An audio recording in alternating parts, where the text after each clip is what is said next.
Assalamualaikum warahmatullahi wabarakatuh. Selamat datang Sobat Cerdas dimanapun Anda berada. Berjumpa lagi dengan saya Aren Devita sebagai host dalam acara podcast Lega Lesehan Gayeng Obrolan Peradilan. Pada hari ini kita akan berdiskusi terkait dengan Perma 7 tahun 2022 sebagai perubahan dari Perma 1 tahun 2019, yang mana dalam Perma ini membahas tentang persidangan secara elektronik.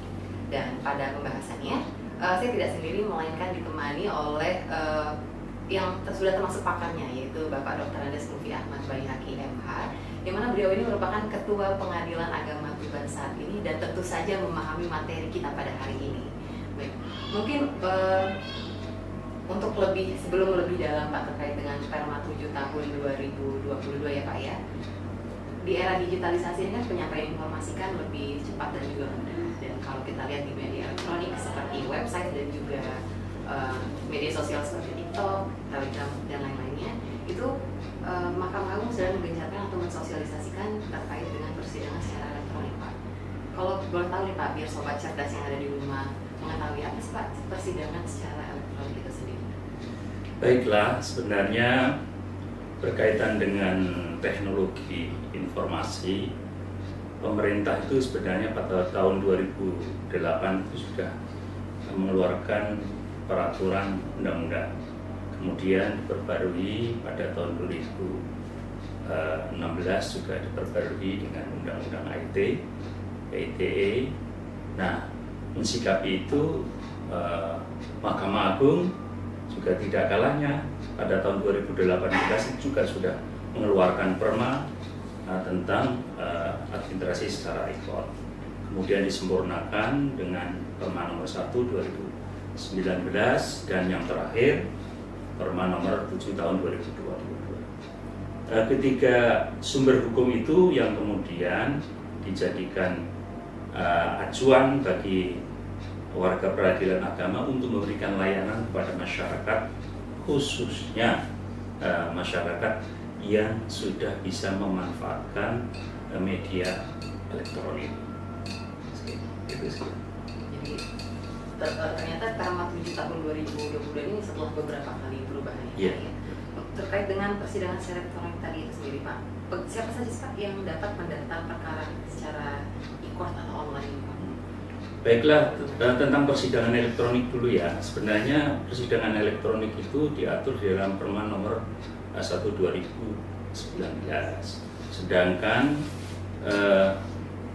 Perma nomor 7 tahun 2022 itu di samping mengatur tentang persidangan elektronik atau e-litigation, juga persidangan yang bersifat hybrid.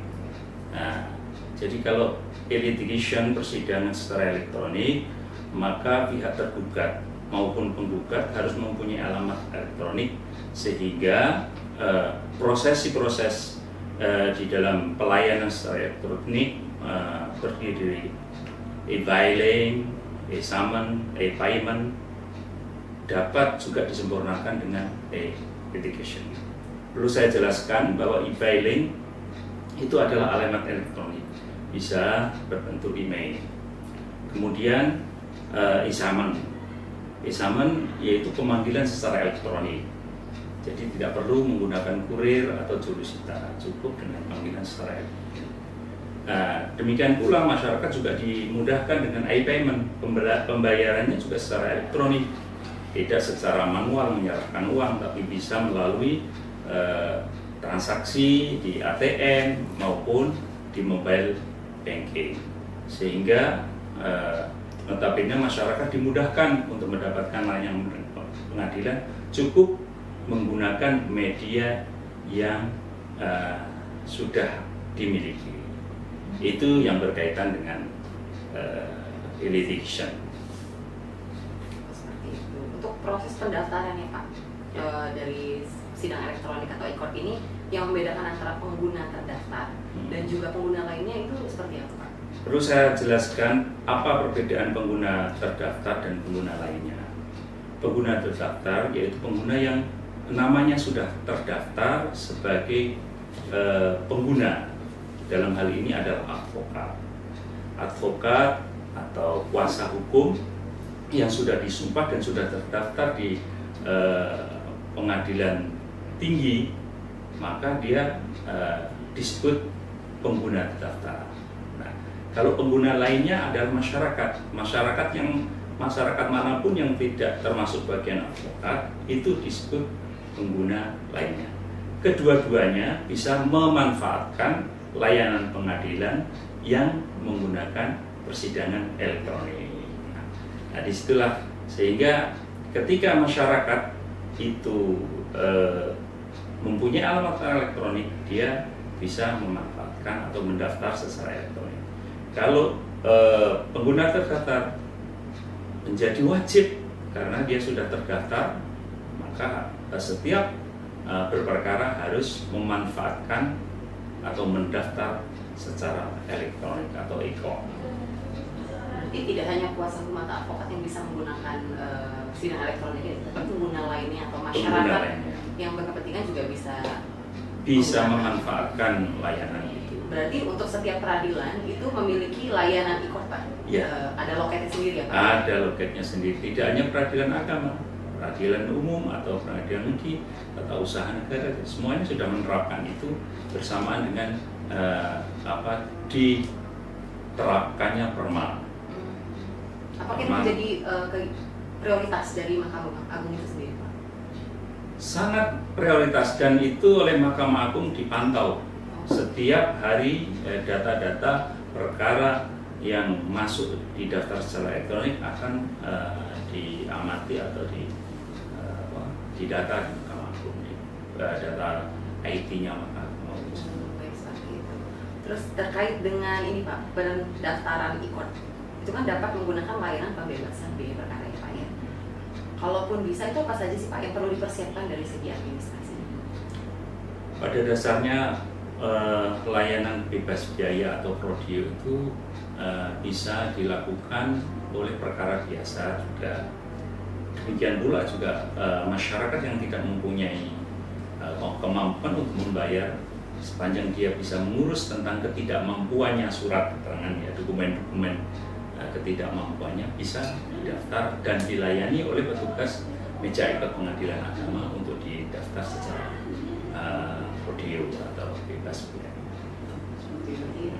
Bisa ya, Pak ya, untuk pembebasan biaya perkara itu sendiri.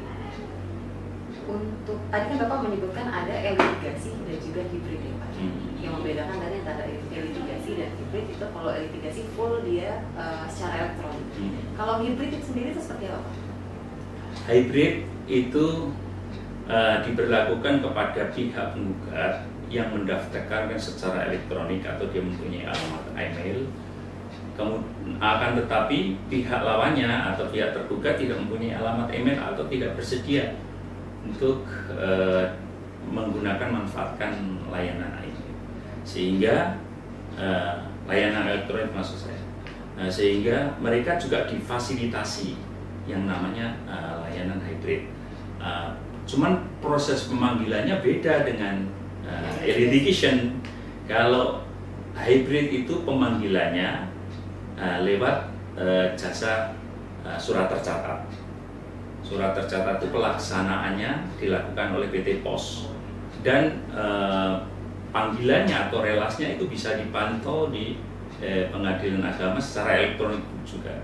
Kepada siapa, koordinat berapa, siapa yang menerima, jam berapa, buktinya apa, semuanya bisa dilacak secara elektronik.